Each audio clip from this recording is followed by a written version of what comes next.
In this video, I'll show you how you can use a softbox as a pure white background in your small home studio. Adorama TV presents Take and Make Great Photography with Gavin Hoey. Hello, I'm Gavin Hoey and you're watching Adorama TV, brought to you by Adorama, the camera store that has everything for us photographers. This video is all about backgrounds. Now, if you're lucky, you've got a semi-permanent or even a permanent studio where you can set up any background you like and leave it there. However, if you're running a small home studio, that's possibly not the case. So what do you do for backgrounds? Well, you might do something like this. You might just grab yourself some material and hang that up. That works really well. I've got this sort of textured white there, or I've got some lovely colourful red material. These make great impromptu backgrounds, and of course you can store them away and they don't take up much room. But what if you want a pure white background? That's a bit more tricky because pure white backgrounds need to be lit. We had a look at this in the last video where I showed you how to set up a nice little studio shoot.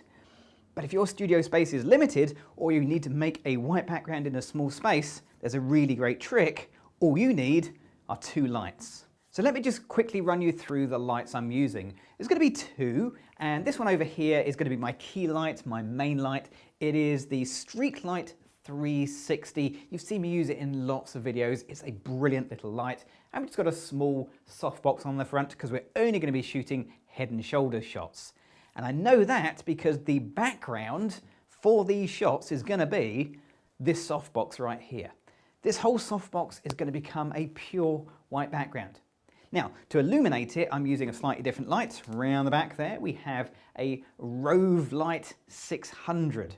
It's a bigger, more powerful flash, but it really doesn't matter about the size so much as the softbox that's on the front. Because for this to work, you want your biggest softbox because that's going to be your background. Believe it or not, in my small home studio, that is the biggest one that I own. It's not huge, but it's big enough to do a head and shoulders shot. But it's not simply a case of just putting it up. We need to meter for this and work out whether this softbox is up to the job. So let me just get my flash meter and we'll get the remote trigger for the Rove light and we'll do a couple of meter readings. Let's start by working out what this is actually producing in the middle of the softbox. We'll just take a meter reading there. And I'm getting a meter reading of F16. Now, I'm not saying that's the right reading or the wrong reading, it just gives me a starting point. We'll work out what's right and wrong when we get to the shoot in just a minute. But if it's F16 in the middle, I want to make sure that it doesn't drop off too much at the edges, otherwise my edges will go grey in the final picture. So let's take some more meter readings. F16 in the middle,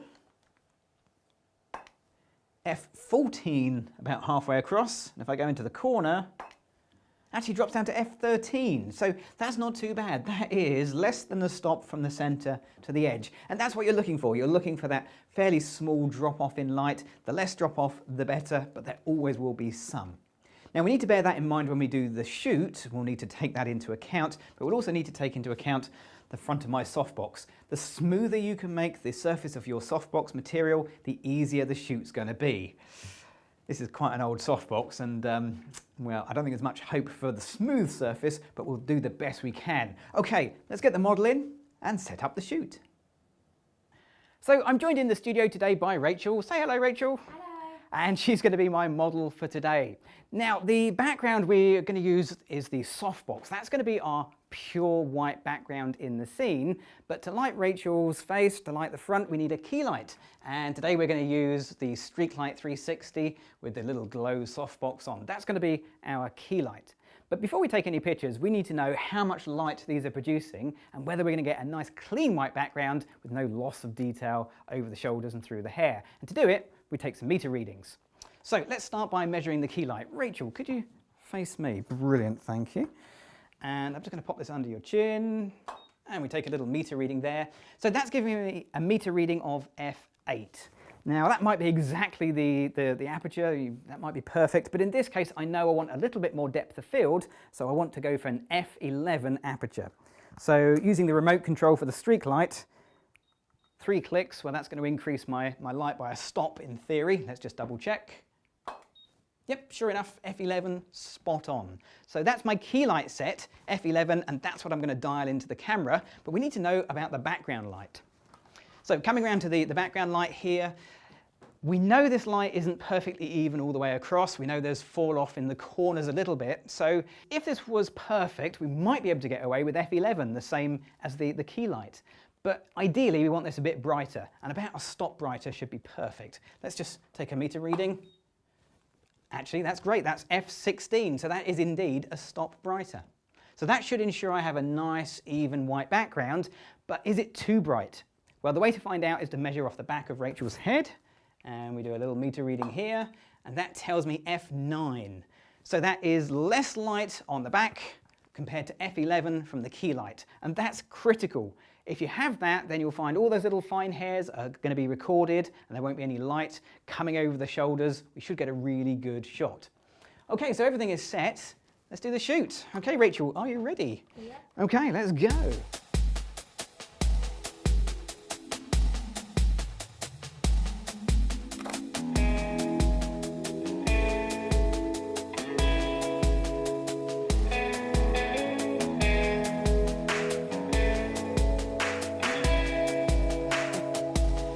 Yeah, let's go that way. So take a little step forward towards the background. That's the way. Okay, go for it.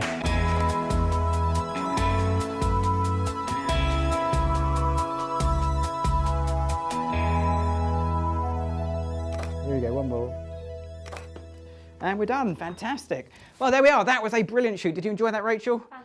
Yeah, the white background, Rachel's look, they worked so well together. What we need to do now, of course, though, is just get one of the pictures into Photoshop and do a quick bit of editing, and we're going to do that right now. Don't forget to check out Adorama's latest contest and your chance to win amazing prizes. I know what you're thinking. You're thinking, I took a lot of meter readings to get to the end result, and as a result, surely my end result picture is perfect. Why would I need Photoshop?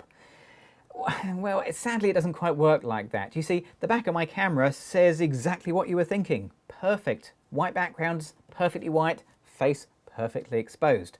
Trouble is, the back of the camera shows me a JPEG, and I am, of course, a RAW shooter.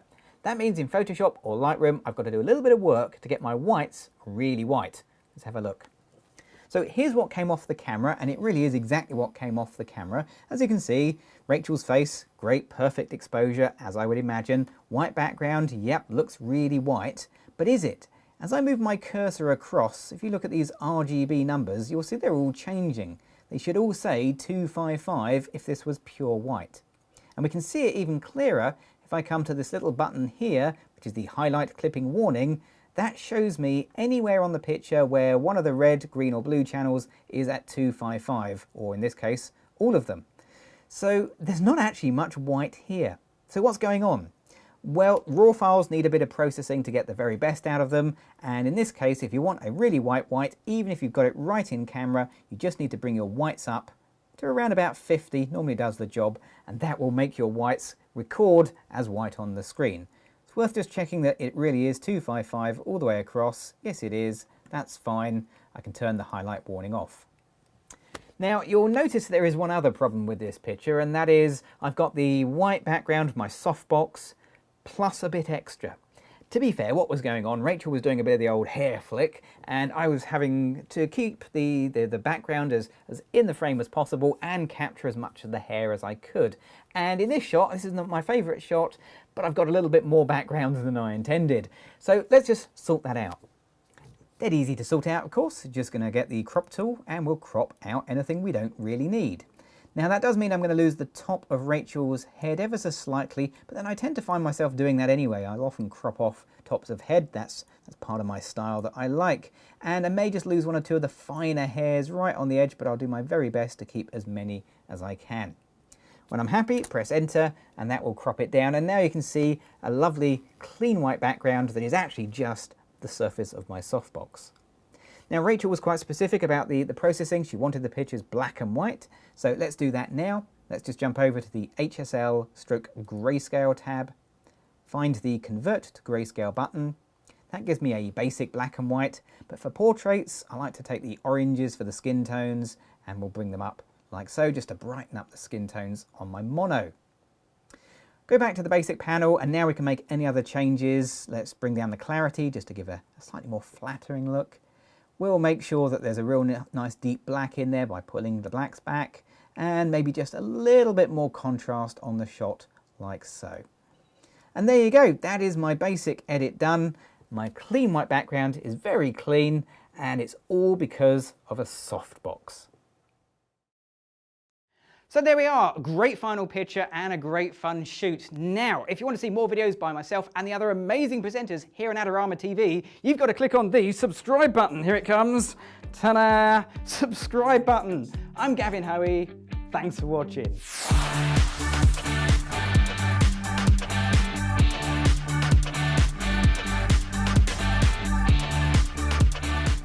Do you want great looking prints at low cost? Be sure to visit our easy to use online printing service.